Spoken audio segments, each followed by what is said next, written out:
5 minutes, 5 ನಿಮಿಷದಲ್ಲಿ 15 ಕೋಟಿ ಲೂಟಿ. ಇದು ಸ್ಯಾಂಡಲ್ವುಡ್ ಸಿನಿಮಾ ಅಲ್ಲ,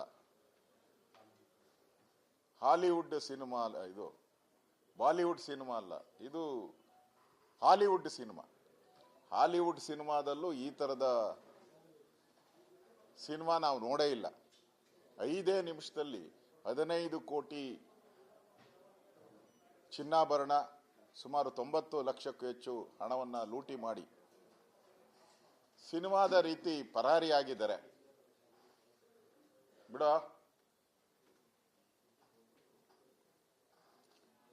ಸಿನಿಮಾದ ರೀತಿ ಪರಾರಿಯಾಗಿದ್ದಾರೆ. ಅದು CM ಅವರು ಹೋಗ್ತಾರೆ ಅಂತ ಗೊತ್ತಿದ್ದು ದರೋಡೆ ಮಾಡಿದ್ದಾರೆ ಅಂತ ಹೇಳಿದ್ರೆ ಆ ದರೋಡೆಕೋರರ ಧೈರ್ಯ ಎಷ್ಟು, ಅವರಿಗೆ ಎಷ್ಟು ಕಾನೂನು, ಕರ್ನಾಟಕದ ಪೊಲೀಸರ ಬಗ್ಗೆ ಎಷ್ಟು ಭಯ ಇದೆ ಅನ್ನೋದು ಇದರಿಂದ ಸ್ಪಷ್ಟ ಆಗ್ತಾ ಇದೆ. ಆದರೆ ಕರ್ನಾಟಕದ ಪೊಲೀಸರಿಗೆ ಏನು ಘನತೆ ಗೌರವ ಹಿಂದೆ ಇತ್ತು ಅದೆಲ್ಲ ಇವತ್ತು ಮಣ್ಣು ಪಾಲಾಗೋಯ್ತು. ಇದು ದೇಶದ ಸುದ್ದಿ. ಇದು ರಾಹುಲ್ ಗಾಂಧಿ ಅವರು ಹೇಳಿದಲ್ಲ, ಪಟ ಪಟ್ ಅಂತೇಳಿ 2,000 ರೂಪಾಯಿ ನಿಮ್ಮ ಜೇಬಿಗೆ ಅಂತ ಹೇಳಿದ್ರು. ಇಲ್ಲಿ 5 ನಿಮಿಷದಲ್ಲಿ ಪಟ ಪಟ್ ಅಂತೇಳಿ 15 ಕೋಟಿ ಚಿನ್ನಾಭರಣ ಲೂಟಿ ದರೋಡೆಕೋರರ ಜೋಬಿಗೆ. ಇದು ಇವತ್ತು ಮುಖ್ಯಮಂತ್ರಿಗಳು ಆ ಜಿಲ್ಲೆಯಲ್ಲಿ ಇದ್ದಾಗ ನಡೆದಂತ ಘಟನೆ. ಅಂದ್ರೆ ಮುಖ್ಯಮಂತ್ರಿಗಳ ಒಂಥರ ಸಮಕ್ಷಮ ಅಂತಾನೆ ಹೇಳ್ಬೋದು. ಅಂದ್ರೆ ರಾಜ್ಯದಲ್ಲಿ ಮುಖ್ಯಮಂತ್ರಿಗಳಿಗೆ ಯಾವ ರೀತಿ ಹಿಡಿತಾ ಇದೆ, ಅಧಿಕಾರಿಗಳ ಮೇಲೆ, ಸರ್ಕಾರದ ಮೇಲೆ ಹಿಡಿತಾ ಇದೆ ಅನ್ನೋದು ಒಂದು ಕೈಗನ್ನಡಿ. ಇದೊಂದು ಕೈಗನ್ನಡಿ ಆಯಿತು. ಪಾಪ ನನ್ನ ಕರುಣೆ ಇದೆ ಮುಖ್ಯಮಂತ್ರಿಗಳ ಮೇಲೆ, ಸಿದ್ದರಾಮಯ್ಯನವ್ರ ಮೇಲೆ. ಪೊಲೀಸ್ ಅಧಿಕಾರಿಗಳೆಲ್ಲ ಕರೆದುಬಿಟ್ಟು, ಏನಪ್ಪ ನೀವೆಲ್ಲ ಇದ್ದು ಹಿಂಗೆ ಆಗೋಯ್ತಲ್ಲಪ್ಪ ಅಂತ ಹೇಳಿದ್ದಾರೆ. ಅಸಹಾಯಕ ಮುಖ್ಯಮಂತ್ರಿ, ನೀವೆಲ್ಲ ಇದ್ದು ಹಿಂಗಾಯ್ತಾನಪ್ಪ ಅಂತೇಳಿ ಅಸಹಾಯಕತೆಯನ್ನು ವ್ಯಕ್ತ ಮಾಡಿದ್ದಾರೆ. ಅಂದರೆ ಕರ್ನಾಟಕದ ಕಾನೂನು ಸುವ್ಯವಸ್ಥೆ ಯಾವ ರೀತಿ ಹದಗೆಟ್ಟಿದೆ ಅನ್ನೋದಕ್ಕೆ ಇದು ಸ್ಪಷ್ಟವಾದಂಥ ಒಂದು ಉದಾಹರಣೆ. ಅದೇ ರೀತಿ ನೀವು ಬೀದರಲ್ಲಿ ಹಾಡು ಹಗಲು ಅದು 11 ಗಂಟೆ ಅಂದ್ರೆ ಪೀಕ್ ಅವರ್ಸ್ ಅಂತ. ಅಂದ್ರೆ ಎಲ್ಲ ಆಫೀಸ್ಗಳು ಓಪನ್ನು, ಎಲ್ಲ ಪೊಲೀಸರು ಬೀಟಲ್ಲಿ ಇರ್ತಾರೆ, ಎಲ್ಲ ಬಿಸ್ನೆಸ್ ಮ್ಯಾನು ರೋಡಲ್ಲಿ ಇರ್ತಾರೆ. ಇಂಥ ಒಂದು ಬ್ಯುಸಿಯಾದಂಥ ಸಮಯದಲ್ಲೇ ಯಾರು ATMಗಳಿಗೆ ಹಣ ಹಾಕಕ್ಕೆ ದುಡ್ಡು ತಗೊಂಡೋಗ್ತಾ ಇರ್ತಾರೆ ಆ ಸಿಬ್ಬಂದಿ, ಅವರನ್ನು ಗುಂಡಿಕ್ಕಿ ಕೊಂದಿದ್ದಾರೆ. ಹಾಡುವಾಗಲೇ ಒಬ್ಬರು ಸತ್ತಿದ್ದಾರೆ, ಇನ್ನೊಬ್ಬರು ಹೈದರಾಬಾದ್ ಆಸ್ಪತ್ರೆಯಲ್ಲಿ ಟ್ರೀಟ್ಮೆಂಟ್ ನಡೀತಾ ಇದೆ. ಅಂದ್ರೆ ಈ ರಾಜ್ಯದಲ್ಲಿ ಕಾನೂನು ಸುವ್ಯವಸ್ಥೆಗೆ ಏನಾದರೂ ಕಿಂಚಿತ್ ಬೆಲೆ ಇದೆಯಾ? ಹಾಡುವಾಗಲೇ ಈ ತರ ATMಗಳ ಹಣವನ್ನು ಲೂಟಿ ಹೊಡಿತಾರೆ ಅಂದ್ರೆ ಇದು ನಾವಿನ್ನೇನಕ್ಕೆ ಹೇಳಕ್ ಸಾಧ್ಯ? ಇದು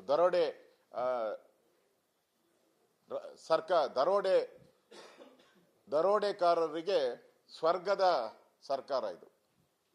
ದರೋಡೆಕೋರರಿಗೆ ಸ್ವರ್ಗ ಇದು. ಬನ್ನಿ ದರೋಡೆ ಮಾಡ್ಕೊಂಡು ಹೋಗಿ. ಇಷ್ಟು ದಿನ ಕರ್ನಾಟಕದವ್ರು ಮಾಡ್ತಾ ಇದ್ರು, ಈಗ ಬೇರೆ ರಾಜ್ಯದಿಂದ ಎಲ್ಲ ಬಂದು ದರೋಡೆ ಮಾಡಿ ಕೊಳ್ಳೆ ಹೊಡ್ಕೊಂಡು ಫ್ಲೈಟ್ಗಳಲ್ಲಿ ಹೋಗ್ತಾ ಇದ್ದಾರೆ, ಟ್ರೈನ್ಗಳಲ್ಲಿ ಹೋಗ್ತಾ ಇದ್ದಾರೆ, ಬಸ್ಗಳಲ್ಲಿ ಹೋಗ್ತಾ ಇದ್ದಾರೆ. ಹೇಳೋರು ಕೇಳೋರು ಯಾರು ಇಲ್ಲ. ಕರ್ನಾಟಕದಲ್ಲಿ ಕಾನೂನು ಸುವ್ಯವಸ್ಥೆ ಇದೆಯಾ? ಗೃಹ ಸಚಿವರು ಇದ್ದಾರಾ? ಮುಖ್ಯಮಂತ್ರಿಗಳು ಇದ್ದಾರಾ? ಅದು ಜನಕ್ಕೆ ಇವತ್ತೊಂದು ಮರೀಚಿಕೆ ಆಗಿದೆ. ಜನ ಇನ್ಮೇಲೆ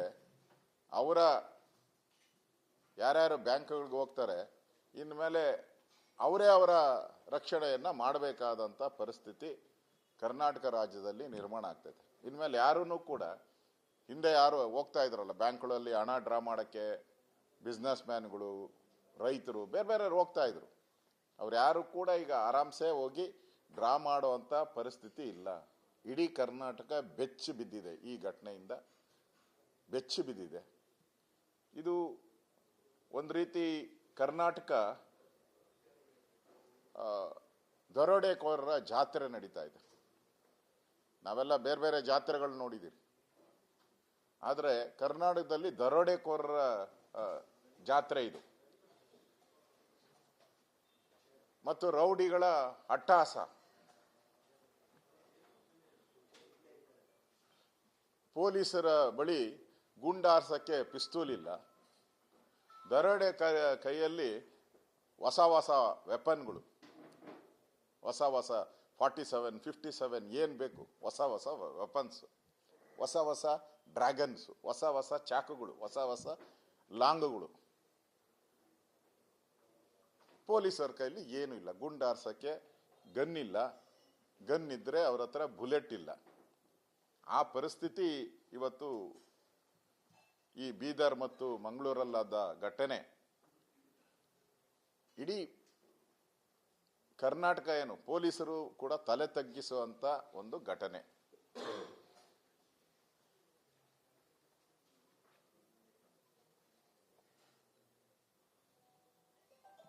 ಪೊಲೀಸರು ಆ ಬೀಟಲ್ಲಿ ಇದ್ರೂ ಕೂಡ, ಆ ಟೈಮಲ್ಲಿ ಬೀಟಲ್ಲಿ ಇರ್ತಾರೆ, ಬೀಟಲ್ಲಿ ಇದ್ರೂ ಕೂಡ ಇನ್ನೂ ಯಾರನ್ನೂ ಬಂಧಿಸಿಲ್ಲ. ಸ್ವತಃ ಮುಖ್ಯಮಂತ್ರಿ ಹೇಳಿದ್ದಾರೆ, ನಿಮ್ಮ ಟೋಲ್ಗಳೆಲ್ಲ ಏನಾಗ್ತಾವಪ್ಪ ಅಂತ. ಟೋಲ್ಗಳಲ್ಲಿ ನಾರ್ಮಲಿ ನಮ್ಮ ಪೊಲೀಸರು ಮುಫ್ತಿಯಲ್ಲಿ ಇದ್ದೇ ಇರ್ತಾರೆ. ಯಾಕಂದ್ರೆ ಯಾರೇ ಪಾಸ್ ಆಗಬೇಕಾದ್ರೂ ಈಗಿನ ಸ್ಥಿತಿಯಲ್ಲಿ CCTV ಕ್ಯಾಮ್ರಾ ಮತ್ತು ಟೋಲ್ಗಳನ್ನು ದಾಟಿ ಹೋಗೋಕ್ಕಾಗದೇ ಇಲ್ಲ. ಆ ರೀತಿ ವ್ಯವಸ್ಥೆಗಳಿದೆ. ಇವತ್ತು ಒಬ್ಬ ರಾಜ್ಯದ ಮುಖ್ಯಮಂತ್ರಿ ಪೊಲೀಸರ ಹತ್ರ ಅಂಗಲಾಚಿ, ಏನಪ್ಪ ಟೋಲ್ಗಳ ಹತ್ರ ನಿಮ್ಮ ಭದ್ರತಾ ವ್ಯವಸ್ಥೆ ಏನು ಅಂತ ಅಂದ್ರೆ ಮುಖ್ಯಮಂತ್ರಿಗೆ ಮಾಹಿತಿ ಇಲ್ಲ. ಆ ಪರಿಸ್ಥಿತಿ ಇವತ್ತು ಕರ್ನಾಟಕದಲ್ಲಿ ನಾವು ನೋಡ್ತಾ ಇದ್ದೀರಿ. ಇವತ್ತು ಕರ್ನಾಟಕದಲ್ಲಿ ಕಾನೂನು ಸುವ್ಯವಸ್ಥೆ ಏನಿದೆ ಅದರ ಕನ್ನಡಿಯನ್ನ ರಾಜ್ಯದ ಜನ ನೋಡ್ಬಿಟ್ಟಿದ್ದಾರೆ. ಹುಬ್ಬಳ್ಳಿಯಲ್ಲಿ ನೇಹಾ ಲವ್ ಜಿಹಾದ್ ಆಯಿತು, ಪೊಲೀಸರ ಕ್ರಮ ಇಲ್ಲ. ವಿಧಾನಸೌಧದಲ್ಲಿ ಪಾಕಿಸ್ತಾನ ಜಿಂದಾಬಾದ್ ಅಂದರು, ಪೊಲೀಸರ ಕ್ರಮ ಇಲ್ಲ. ಮಂಡ್ಯ ಹನುಮಧ್ವಜ ಕಿತ್ತಾಕಿದ್ರು, ಪೊಲೀಸರ ಕ್ರಮ ಇಲ್ಲ. ಗಣೇಶ ಚತುರ್ಥಿ ನಾಗಮಂಗಲದಲ್ಲಿ ಗಲಭೆ ಆಯಿತು, ಕ್ರಮ ಇಲ್ಲ. ಚಾಮರಾಜಪೇಟೆಯಲ್ಲಿ ಹಸುಗಳ ಕೆಚ್ಚಲನ್ನ ಸಂಕ್ರಾಂತಿ ದಿನ ಕುಯ್ದಾಕಿದ್ರು, ಏನು ಕ್ರಮ ಇಲ್ಲ. ಒಂದೇ ಎರಡು ಪ್ರತಿನಿತ್ಯ ಕರ್ನಾಟಕದಲ್ಲಿ ಸಿದ್ದರಾಮಯ್ಯನ ಕಾಂಗ್ರೆಸ್ ಸರ್ಕಾರ ಬಂದ ಮೇಲೆ ಎವ್ರಿ ಮಂತ್ ಒಂದು ಗಿಫ್ಟ್, ಎವ್ರಿ ಮಂತ್ ಒಂದು ಗಿಫ್ಟ್. ಕಾನೂನು ವ್ಯವಸ್ಥೆಯ ಒಂದು ವ್ಯವಸ್ಥೆ ಇವತ್ತು ಹದಗೆಟ್ಟಿರುವಂಥದ್ದು ನಾವು ನೋಡ್ತಾ ಇದ್ದೀರಿ. ಇವತ್ತು ಪೊಲೀಸ್ ಇಲಾಖೆ ಒಂದು ರೀತಿ ಈ ಟ್ರಾನ್ಸ್ಫರ್ ಮಾಫಿಯಾದಲ್ಲಿ ಸಿಕ್ಕಾಕೊಂಡ್ಬಿಟ್ಟಿದ್ದಾರೆ. ಟ್ರಾನ್ಸ್ಫರ್ಗೋಸ್ಕರ ಹಣ ಕೊಟ್ಟು ಬಂದಂಥ ಅಧಿಕಾರಿಗಳಿಂದ ಏನನ್ನು ಬಯಸಕ್ಕೆ ಸಾಧ್ಯ? ಅವರು ಯಾವ ರೀತಿ ನಿಷ್ಪಕ್ಷಪಾತವಾಗಿ ಕೆಲಸ ಮಾಡ್ತಾರೆ? ಈ ವರ್ಗಾವಣೆ ದಂಧೆಯಿಂದ ಈಗಾಗಲೇ ಅಧಿಕಾರಿಗಳ ಸಾವಾಗ್ತಾ ಇದೆ. PSI ಸಾವಾಗಿದೆ, ಮತ್ತೆ ನಿಗಮಗಳ ಅಧಿಕಾರಿಗಳ ಸಾವಾಗ್ತಾ ಇದೆ. ಯಾಕಾಗ್ತಾ ಇದೆ? ಈ ಸರ್ಕಾರದಲ್ಲಿ ಹೆಚ್ಚಿರುವಂಥ ಟ್ರಾನ್ಸ್ಫರ್ ದಂಧೆಯ ಲೂಟಿ. ಈ ಲೂಟಿಯಿಂದ ಇವತ್ತು ಕರ್ನಾಟಕದ ಪೊಲೀಸರು ಏನವರ ಹಿರಿಮೆ ಗರಿಮೆ ಎಲ್ಲ ಇತ್ತು ಅದನ್ನ ಈ ಸರ್ಕಾರ ಬಂದ ಮೇಲೆ ಮಣ್ಣು ಪಾಲು ಮಾಡಿಬಿಟ್ಟಿದ್ದಾರೆ. ಇದು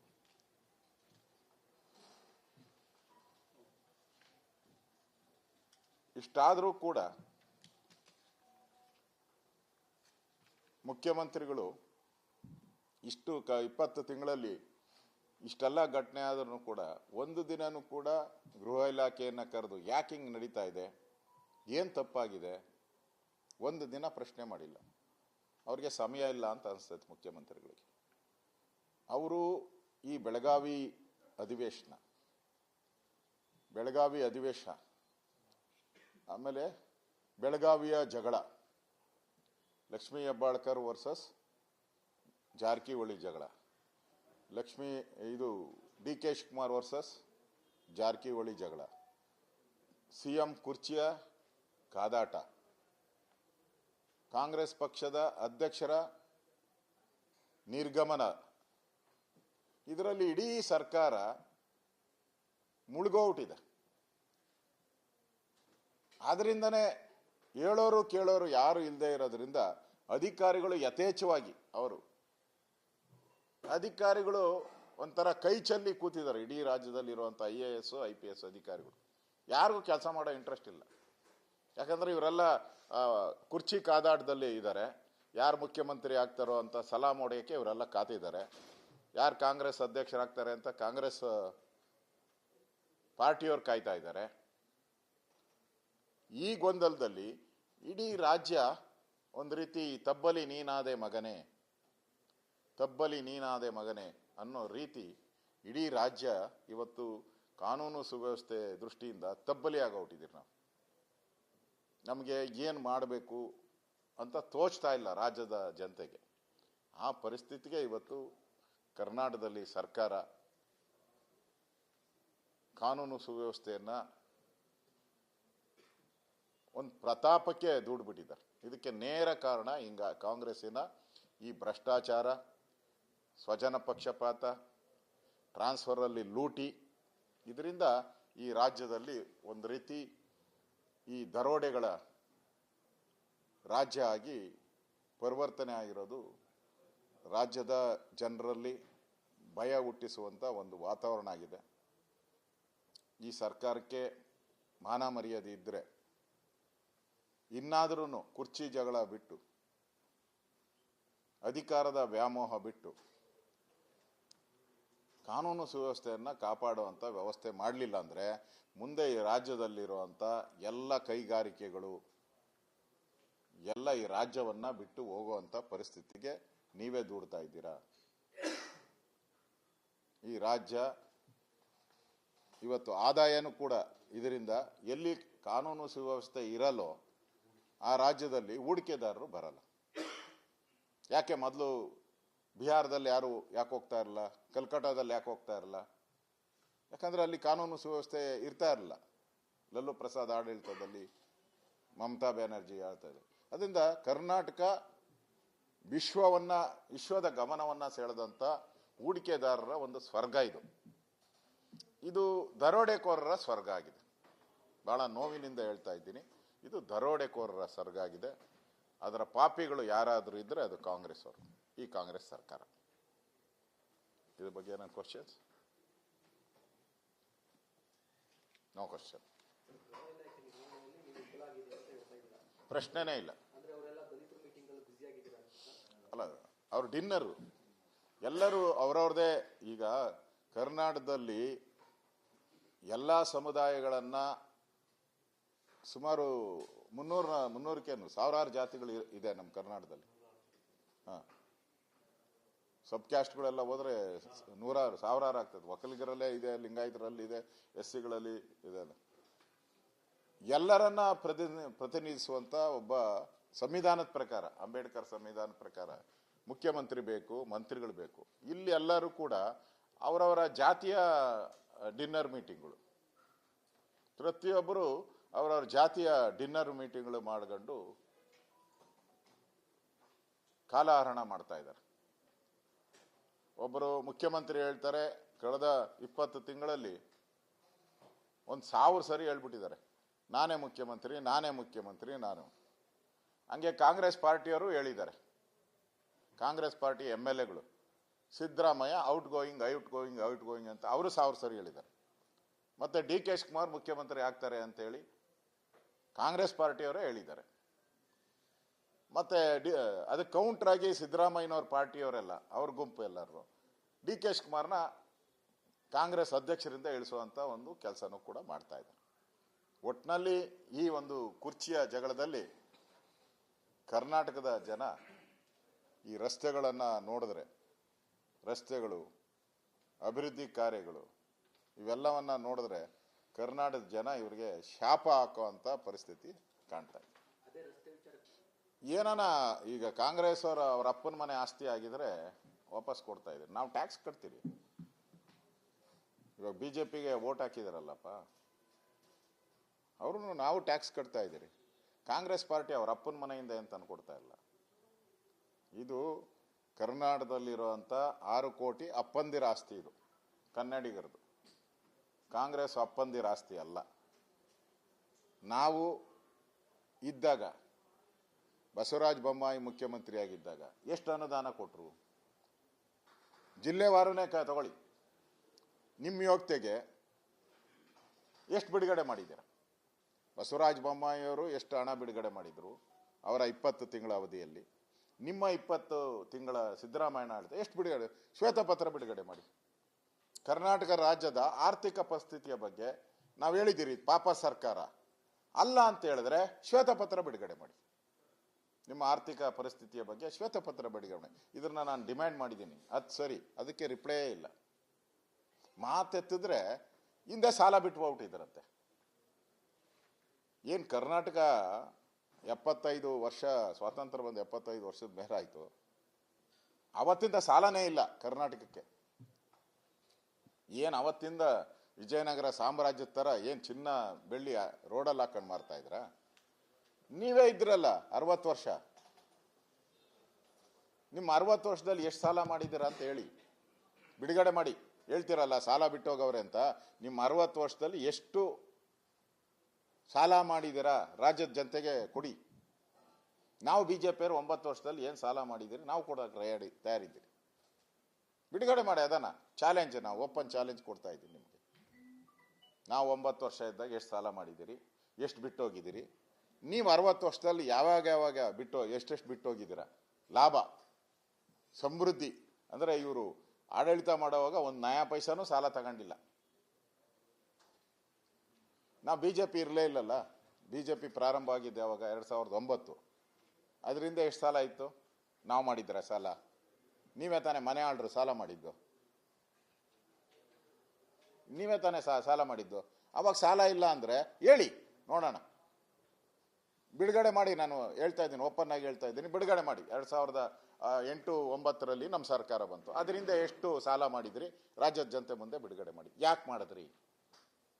ನೀವು ಸಾಲ ಮಾಡಿದ್ರೆ ಅದು ರಾಜ್ಯದ ಅಭಿವೃದ್ಧಿಗೆ, ಬಿಜೆಪಿಯವರು ಸಾಲ ಮಾಡಿದ್ರೆ ಅದು ಅಕ್ರಮ.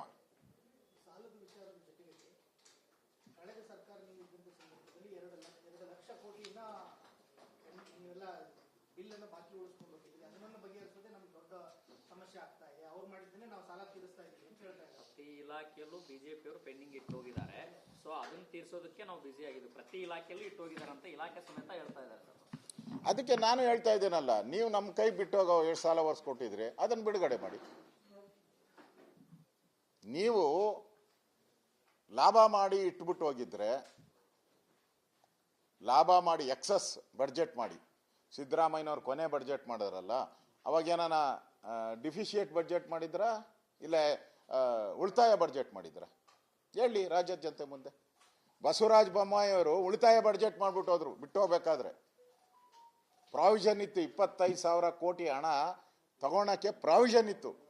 ಸೆಂಟ್ರಲ್ ಗವರ್ಮೆಂಟ್ ರೂಲ್ ಪ್ರಕಾರ. ಬೇರೆ ಎಲ್ಲ ರಾಜ್ಯಗಳಿಗೆ ಹೆಂಗಿದೆಯೋ ನಮ್ದು 25,000 ಕೋಟಿ ಹಣ ಲೋನ್ ತಗೊಳಕ್ಕೆ ಅವಕಾಶ ಇತ್ತು. ನಾವು ಸರ್ಪ್ಲಸ್ ಬಡ್ಜೆಟ್ ಅನ್ನ ಮಾಡಿದಿರಿ. ಯಾವ ಬೆಲೆ ಏರಿಕೆಯನ್ನು ಮಾಡಿಲ್ಲ. ನಾವು ಪೆಟ್ರೋಲ್ ಮೇಲೆ ಇದ್ದಂತ ಸಸ್ಸನ್ನ ಕಡಿಮೆ ಮಾಡಿದಿರಿ. ನೀವು ಮನೆ ಆಳ್ರು ಅದನ್ನು ಜಾಸ್ತಿ ಮಾಡಿದ್ರಲ್ಲ. ಹೇಳಿ, ಬೊಮ್ಮಾಯಿ ಅವರಿದ್ದಾಗ ಎಷ್ಟು ನಿಮಗೆ ಬಿಟ್ಟೋದ್ರು ಅಂತ ಹೇಳಿ. ಸರ್ಪ್ಲಸ್ ಬಡ್ಜೆಟ್ ಮಾಡಿದ್ರ ಇಲ್ಲ ಡಿಫಿಷಿಯೇಟ್ ಬಡ್ಜೆಟ್ ಮಾಡಿದ್ರ ಹೇಳ್ರಿ. ನೀವು ಮಾಡಿದಿರಲ್ಲ 14 ಬಡ್ಜೆಟ್. ಯಾವತ್ತನ ಒಂದಿನ ಮಾಡಿದಿರ ಸರ್ಪ್ಲಸ್ ಬಡ್ಜೆಟ್? ಎಲ್ಲ ತೆರಿಗೆ ಹಾಕಿದಿರ. ಬಸವರಾಜ ಬೊಮ್ಮಾಯಿ ತೆರಿಗೆ ಹಾಕದೆ ಬಡ್ಜೆಟ್ ಮಾಡಿದ್ದಾರೆ. ತೆರಿಗೆ, ಯಾವುದೇ ತೆರಿಗೆ ಹಾಕದೆ ಬಡ್ಜೆಟ್ ಮಾಡಿದ್ದಾರೆ. ಇವತ್ತು ಮೂಢ ಹಗರಣ ಬಗೆದಷ್ಟು ಬ್ರಹ್ಮಾಂಡ ಭ್ರಷ್ಟಾಚಾರ ಆಗ್ತಾ ಇರುವಂಥದ್ದು ಇವತ್ತು ಇಡಿಯ ಪತ್ರಿಕಾ ಹೇಳಿಕೆಯನ್ನು ನೋಡಿದ ಮೇಲೆ 300 ಕೋಟಿಗೂ ಹೆಚ್ಚು ಆಸ್ತಿಯನ್ನ ಸೀಸ್ ಮಾಡಿದ್ದಾರೆ. ಯಾರು ಬ್ರೋಕರ್ ಇದ್ದ ಅವನ ಎಲ್ಲ ಆಸ್ತಿಗಳು ಸುಮಾರು 142ಕ್ಕೂ ಹೆಚ್ಚು ಆಸ್ತಿಯನ್ನ ಸೀಸ್ ಮಾಡಿದ್ದಾರೆ. ಸೊ ನಾನು ಕೂಡ ಕಳೆದ 2 ತಿಂಗಳಿಂದ 2 ತಿಂಗಳಾಯ್ತು ಪತ್ರ ಬರೆದು ರಿಮೈಂಡರ್ ಹಾಕಿದ್ದೀನಿ. ಎಷ್ಟು ಸೈಟ್ಗಳು ಇದುವರೆಗೂ ಮೂಡ 50-50 ಸ್ಕೀಮಲ್ಲಿ ಕೊಟ್ಟಿದ್ದೀರಾ ಅಂದ್ರೆ 2 ತಿಂಗಳು 60 ದಿನ ಆದ್ರೂ ರಿಪ್ಲೈ ಇಲ್ಲ. ನಮ್ದು ಅಪ್ಲೈ ನೋ ರಿಪ್ಲೈ.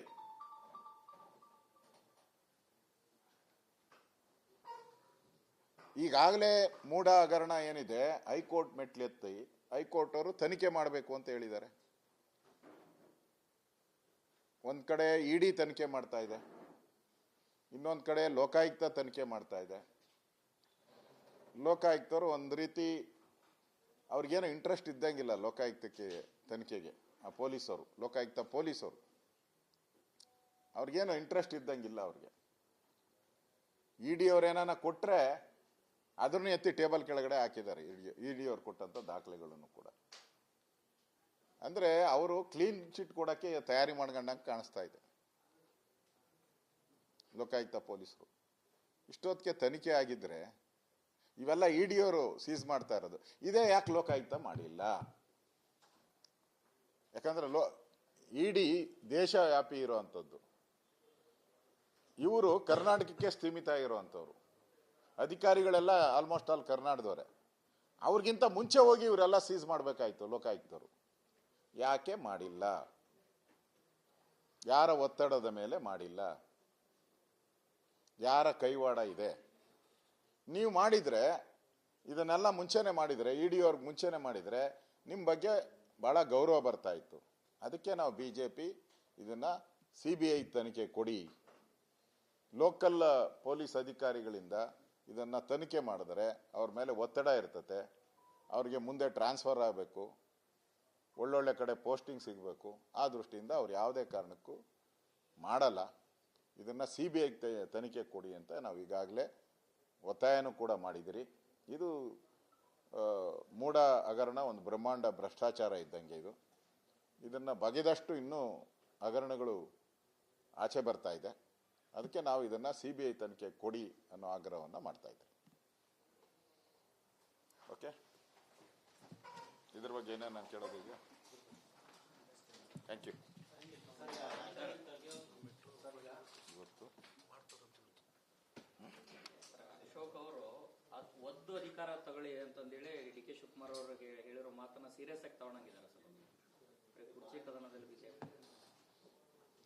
ಅಲ್ಲ, ಈಗ DK ಶಿವಕುಮಾರ್ ಅವರು ಅವರ ಜೀವನದ ಪುಟಗಳನ್ನ ಪೇಜ್ಗಳನ್ನ ಅಧ್ಯಾಯಗಳ ಸಮೇತ ಬಿಡಿಸಿ ವಿಧಾನಸಭೆಯಲ್ಲಿ ಹೇಳ್ತಾ ಇದ್ರು. ನನ್ನ ಜೀವನ ಚರಿತ್ರೆ ಏನು, ನಾನು ಹೆಂಗೆ ಬಂದಿದ್ದೀನಿ, ನಾವು ಯಾವ ಹಿನ್ನೆಲೆಯಿಂದ ಬಂದಿದ್ದೀನಿ, ಹಿಂದೆ ನನ್ನನ್ನ ಮಂತ್ರಿ ಮಾಡದಿದ್ದಾಗ ಅವತ್ತಿನ ಮುಖ್ಯಮಂತ್ರಿ, ಕಾಂಗ್ರೆಸ್ಸಿನ ಮುಖ್ಯಮಂತ್ರಿ SM ಕೃಷ್ಣ ಅವರ ಮನೆ ಬಾಗಿಲು ರಾತ್ರಿ 12 ಗಂಟೆಗೆ ಹೋಗಿ ಒದ್ದೆ ಅಂತ ಹೇಳಿದ್ದಾರೆ. ಅಂದ್ರೆ ನೀವು ಕೊಟ್ಟಿಲ್ಲ ಅಂದ್ರೆ ಕಿತ್ಕೋಣ ಅಂತ ಕೆಪಾಸಿಟಿ ಇರುವಂತನು ನಾನು ಅಂತ ಅವರ ಸಂದೇಶ. ಅದೇನು ನನಗಲ್ಲ ಅವ್ರು ಕೊಟ್ಟಿದ್ದು, ಯಾರು ಕೊಡಬೇಕೋ ಪಕ್ಕದಾಗಿದ್ದವ್ರಿಗೆ ಹಿಂದೆ ಇದ್ದವ್ರಿಗೆ ಕೊಟ್ಟಿದ್ದಾರೆ ಅವರು. ಸೊ ನಾನು ಅದಕ್ಕೆ ಕಾಮೆಂಟ್ ಮಾಡಿದೆ, ಒದ್ದು ಕಿತ್ಕೊಳ್ಳಿ, ಇವಾಗ ಯಾವಾಗ ಕಿತ್ಕೊಂತೀರಾ ಅಂತ ಕೇಳಿದೆ. ಅದಕ್ಕೆ ಅವ್ರು ಏನು ಹೇಳ್ಬೇಕಾಯ್ತು? ಒಂಚೂರು ರಿಯಾಕ್ಷನ್ ಮಾಡಲಿಲ್ಲ. ಸ್ಮೈಲ್, ಅದ್ಯಾವುದೋ ಇದ್ರ ಸ್ಮೈಲ್ ಬರ್ತದಲ್ಲಪ್ಪ, ಹಾಂ close up, smile, Colgate smile, brush ಇದು ಕೊಡ್ತಾರಲ್ಲ, ಕೋಲ್ಗೇಟ್ ಪೇಸ್ಟ್ ಹಾಕಿ ಸ್ಮೈಲ್ ಕೊಡ್ತಾರಲ್ಲ, ಹೊಳೆಯುವ ಫಳ ಹೊಳೆಯುವ ಹಲ್ಲುಗಳು ಅಂತೇಳಿ ಆ ಫಳ ಹೊಳೆಯುವ ಹಲ್ಲುಗಳನ್ನು ಕೊಟ್ಟಿದ್ದಾರೆ. ಅರ್ಥ ಏನು ಅಂದರೆ ಐ ವಿಲ್ ಡೂ ಅಂತ ಮೆಸೇಜ್. ನನಗಲ್ಲ, ಯಾರು ಕೊಡಬೇಕೋ ಅವ್ರಿಗೆ ಮೆಸೇಜನ್ನು ಕೊಟ್ಟಿದ್ದಾರೆ. ಅದು ಅವ್ರ ಕಾಂಗ್ರೆಸ್ಸಿನ ಇಂಟರ್ನಲ್ ಒಡೆದಾಟಗಳು ಇವತ್ತು ಬೀದಿಗೆ ಬಂದಿದೆ, ಅದು ಪ್ರಶ್ನೆನೇ ಇಲ್ಲ. ಸುರ್ಜೇವಾಲಾ ಬಂದು ಸೂಜಿ ದಾರ ಹಾಕಿ ಹೊಲ್ದೋದ್ರು ಕೂಡ ಹೋಗಿನ್ನ ಅವ್ರ ಫ್ಲೈಟ್ ಹತ್ತಕ್ಕೆ ಮುಂಚೆನೆ ಪಟ ಪಟ ಅಂತ ಆ ಸೂಜಿ ದಾರ ಎಲ್ಲ ಕಿತ್ಕೊಂಡು ಹೊಟ್ಟೋಗ್ಬಿಟ್ಟಿದ್ರು. ಇವರ ಸಭೆ ಬೆಳಗಾವಿಯಲ್ಲಿ ಮಾಡುವಾಗ ಆ ಬೆಳಗಾವಿಯಲ್ಲಿ ಸುರ್ಜೇವಾಲಾ ಎದುರುಗಡೆನೆ ಗಲಾಟೆ ಮಾಡಿ ಬಾಯಿ ಮುಚ್ಚಿಸಿದ್ದಾರೆ ಸುರ್ಜೇವಾಲಾಗೆ. ನಾವಿಲ್ಲಿ ಜಾರಕಿಹೊಳಿಯವರು ಇರೋದ್ರಿಂದ ನಾವಿದ್ದೀರಿ, ಇಲ್ಲ ಅಂದ್ರೆ ನಾವ್ ಇರ್ತಾನೆ ಇರಲಿಲ್ಲ ಅನ್ನೋ ಮಾತನ್ನು ಹೇಳಿದ್ದಾರೆ. ಅಂದ್ರೆ